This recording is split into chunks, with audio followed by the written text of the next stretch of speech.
Growing up, I had dreams and aspirations, but always felt like the kid that didn't fit in.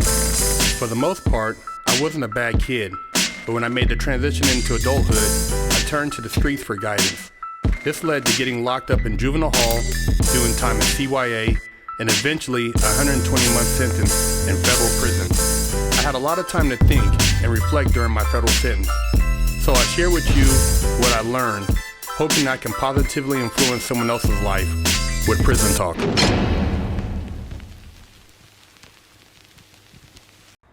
What's up, everybody? Big Herc, fresh out. You're tuned into another episode of Prison Talk, one of the dopest shows on YouTube. Make sure you guys hit the subscribe button, and if you want to donate, hit the donation button. We appreciate all your support. We're at roughly 230,000, maybe 240,000 by the time you see this subscribers. We're trying to hit that 500,000 mark. When we hit that 500,000, we're doing a big giveaway. We're giving away $1,000, and second place, we're going to give away a flat screen. So, hey, you guys, subscribe, support. Also, go to our website, FreshOutSeries.com. Subscribe, leave a comment. We'd love to hear from you. And check out our social media, which is FreshOutSeries on Instagram and Twitter. I had a question from one of our viewers. Hi, Big Herc. Been a big fan and have a question. If you are a new inmate and a gang or individual starts extorting / stealing from you, can you go to the shotcaller and get the problem squashed? I've heard that prison thieves are considered just as bad as chomos, so would a shotcaller help you out or get his dues to check the thieves, or is this something you have to handle on your own? Thanks. If you're dealing with a jailhouse thief, man, that's the lowest of the low. A lot of people have been rolled up behind shit like that, and it's not tolerated. You know, going to somebody's cell when they're not in there and stealing from their cell, there is no pass for that. That's a fucking wig split, or you're getting shanked. Nobody's gonna let you try to explain why you went into somebody else's, basically their house for that matter, and stole from them.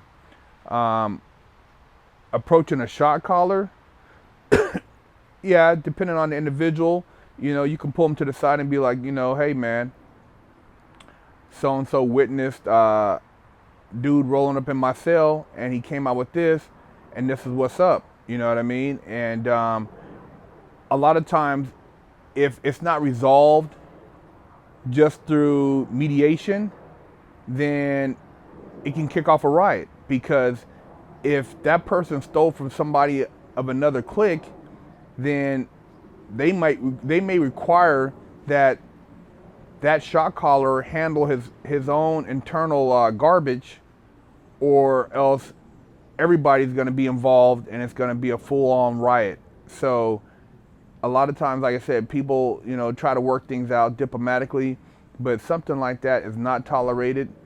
That individual is not going to get a pass for stealing from somebody, and it's definitely a wig split, you know, or like I said, a shanking.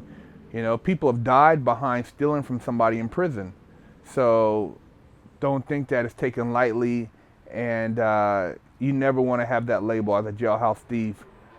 As far as getting extorted, I know of a situation where this very wealthy white guy was gonna, you know, basically be extorted by the white boys. A homeboy of mine, who's a motherfucking beast, arrived at that particular institution. The wealthy white guy had knew him from another institution and was like, oh man, I'm so glad you're here. My homeboy went and hollered at the white boys, got the wolves up off him, and this older gentleman, the wealthy guy, basically put my homeboy up on some game and allowed him to, you know, do some things with him in there as far as to make some money, legitimate money. And, you know, he even put money on my homeboy's books. But this is what you're dealing with when you deal with a lot of these snake in the grass, white collar motherfuckers who have no balls, no defensive skills, but they know how to make a lot of money, and they need protection. Well, my homeboy protected him, but then when this guy got out, he was supposed to look out for my homeboy, and he didn't. You know, he got out and went on his merry way. But if it wasn't for my homeboy, he might have got his cheeks took.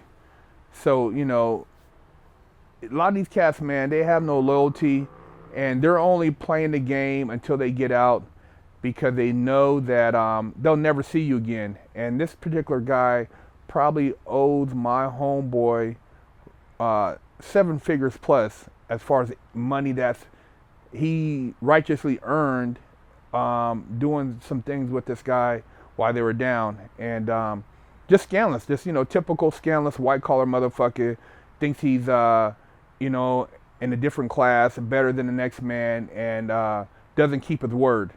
And, you know, I'm not saying that motherfuckers at the lower end don't keep their word either, but because of just the ramifications of violence, it's a lot different. Where these white collar guys, they think that they're isolated from that, so they're not going to be subjected to burning a motherfucker, because they burn a lot of people. You know, that's the thing. They burnt people for millions and millions of dollars, billions of dollars, and they figure they just do the time, get out, and fuck it. You know, where if you did that to somebody in the hood, they're gonna kill you. You're not gonna put a motherfucker on the street in the hood and think that you're gonna get out and just be, you know, everything's cool. If a motherfucker see you, they're gonna peel your cap. And so it's a totally different thing. So yeah, you know, that's kind of to the side, but it still goes back to, like I said, somebody extorting you and you protecting them and how they value that protection.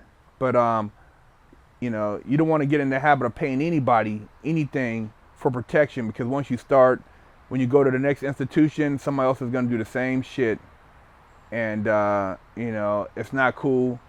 And that's, like I said, the jailhouse thief thing.